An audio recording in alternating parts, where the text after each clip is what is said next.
বাড়া, মেয়েটা তো আমার চুলটা খুব সুন্দর বললো রে। দেখি বাড়া, যাই যাই মেয়েটাকে একটা চিঠি দিয়ে আসি বাড়া, প্রপোজটা যদি হয়ে যায়। ওই টুনি। হ্যাঁ নন্দা, কিছু বলছো নাকি? আচ্ছা আসছি। হ্যাঁ বলো নন্দা।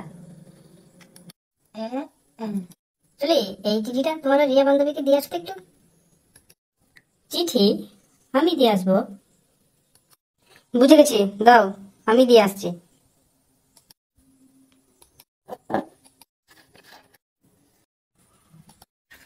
এই রিয়া, হ্যাঁ তোর জন্য চিঠি এসছে। ও মা, আমায় আবার কে চিঠি দিল? কই দেখি, এদিকে একটু দে। এই নে ধর। আমি নয়ন, তোমাকে আমার খুব পছন্দ হয়েছে। I love you so much. আমাকে তাড়াতাড়ি কল দাও। এই টুনি, ওকে গিয়ে বলবি ওর চুলটা বাদরের মতো লাগছে, আর এই যে ওর চিঠি ছেড়ে দিলাম। হ্যাঁ আচ্ছা ঠিক আছে, দিয়ে দি।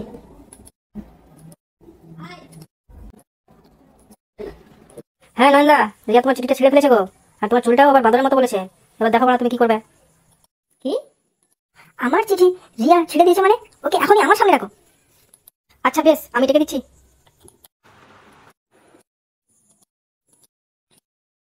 ও রিয়াদি, নয়নদা তোমাকে ডেকেছে, আর খুব রেগেছিল গো। ও আচ্ছা, আমায় ডেকেছে। ঠিক আছে তবে চল। হ্যাঁ চলো রিয়াদি।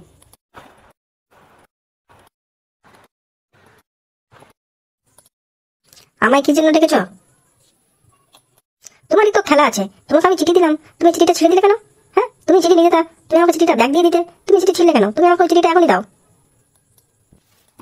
এ কি কাণ্ড! যে চিঠি আমি ছিঁড়ে ফেলেছি সেই চিঠি আমি কি করে তোমাকে ব্যাগ দেবো?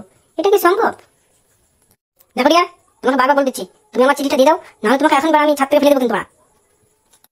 এই টুনি, চল চল চল। আজ পর্যন্ত তোর দিকে কেউ চোখ তুলে তাকাতে পারলো না, আর সেই ছেলেটা তোকে আজকে এত কিছু বলে গেল, আবার তোকে ছাদ থেকে ফেলতে চাইলো। আমি তো এরকমের একটা ছেলে খুঁজছিলাম। দেখি তোর একটু ফোনটা দেখি।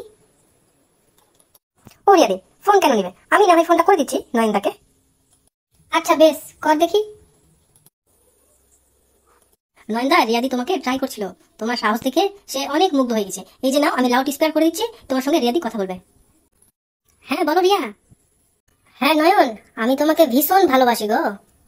হ্যাঁ, হঠাৎ প্ল্যান চেঞ্জ? কিছুক্ষণ আগে বললা আমাকে তোমার পছন্দ না, আবার এখন বলছো আমাকে তোমার খুব পছন্দ। আচ্ছা ঠিক আছে, কালকে ওই ধানের মাঠে ব্রিজের কাছে দেখা করো। আচ্ছা বেশ, আমি তাহলে একাই যাবো। ওরে বাড়া, মালটা তো সত্যি চলে এসছে রে বাল। রিয়া, মানে সত্যি বলতে কি, তোমাকে দেখে তোমার বাড়া মনটা ভরে গেছে গো। সত্যি বলছো? আর আমি তোমার সাহস দেখে বাল পাগল হয়ে গেছি। কেন বাড়া, আমার এমন কি সাহস দেখলে তুমি?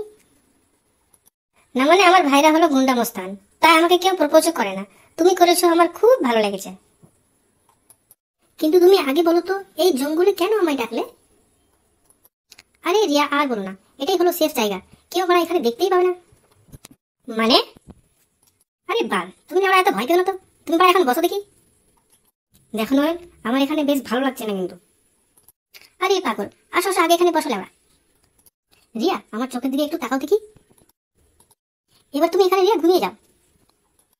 কি আজব কাণ্ড! এত জঙ্গলের ভিতরে তুমি আমাকে ঘুমাতে কেন বলছো? আরে পাগল, ঘুমালেই তো ভালোবাসা বাড়ে। কি গো, প্রথম প্রথমে এরকম করবে? আচ্ছা, আমি তোমাকে ভালোবাসতে শুরু করলাম, আবার বিয়ে করব, তাহলে আমারও তো কিছু দায়িত্ব আছে তোমাকে চেক করার। মানে তোমার ভোদাটা তো কেউ ফাটায়নি। ও আচ্ছা ঠিক আছে, তবে এইভাবে চেক করাটা আমার জন্য কেমন লাগছে। আরে লাউড়া, ঘুমাও তো দেখি। কিন্তু বিয়ের আগে তোমাকে আমার ভোদা দেখাবো, সেখানে লাগাতেও দেবো। আর যদি তুমি আমাকে বিয়ে না করো লাউড়া। আরে পাগল, চিচি, এইসব কি বলছো? আসো, তোমার ভোদাটা একটু উলঙ্গ করো আর চিত হয়ে ঘুমাও। ঠিক আছে, কিন্তু আমি ভাবছি শুধু উপরের বেলুন থেকে মজা নিয়ে নাও, পরে না হয় ভোদায় ঢুকে দেবে। না, আমাকে ভালোবাসতে হলে আমি তোমার উপরের বেলুনগুলো আর নিজের ভোদাটাও চেক করবো। বেশ ঠিক আছে, কিন্তু ভোদাই সাবধানে ঢুকাইও। আরে তুমি চাপ নিও না, আমি লাউড়া কত ভোদা চেক করেছি। ঘুমাও দেখি লাউড়া। এই দিলে খানকি মাগি। কি গো, ভোদায় না ঢুকিয়ে কোথায় পায়ের তলায় ঢুকাইছো? তোমার নাকি ভোদায় লাগিয়ে লাগিয়ে অভ্যাস, আর তুমি বিল বুঝে পাচ্ছ না। না না, পেয়েছি পেয়েছি। এবার ঢুকেছে, এবার ঢুকেছে, এবার ঢুকেছে। কি গো, তোমার কি কিছু আছে না নাই? বোধহয় ঢুকাও জোরে জোরে। ঠিক আছে, নে শালি, তুই কত খেতে পারিস? এই দিলে এই দিলে ভাই, এই দিলে। আমার বোধহয় ঢুকাও নয়ন, জোরে ঢুকাও, জোরে জোরে ঢুকাও, ঢুকাও নয়ন ঢুকাও। আরে কানকি মাগি, এত পুরাতন মাল, শালির তো কোনো পর্দা নেই, বোধা পুরো ফারাক্কা ব্রিজ। না, সে পালাতে হবে দেখি।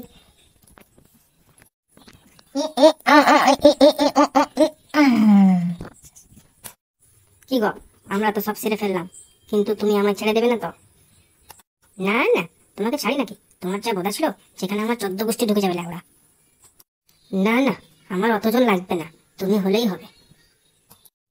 তুমি কি যে আমার ভোদাটাই ঢোকালে, আমি তো সেই মজা পেলাম ল্যাওড়া। তুই তো পাচ্ছিলিস রে শালি, কিন্তু আমি তো পাড়া হাওড়া ব্রিজের কাছে কি আর আশা করবো। আচ্ছা শোনা, একটা প্রশ্ন ছিল, তুমি এই ভোদা চেকিং কাকে কাকে দিয়ে করিয়েছো? না না, বলবো না, যদি তুমি মারো, কারণ বাবাকে বলেছিলাম, বাবা অনেক মেরেছিল। না, আমি কিছুই বলবো না, বলো। আমি প্রথম ভোদা চেক করাই আমার স্কুল বন্ধুকে দিয়ে, সে বলেছিল খুব সুন্দর।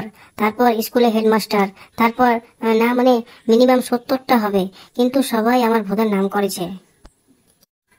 আর হ্যাঁ নয়ন, তুমি আমায় ছেড়ে যাবে না তো? না গো সোনা, তুমি বসো, আমি একটু হাগু করে আসছি। আচ্ছা বেশ, আসো তাড়াতাড়ি।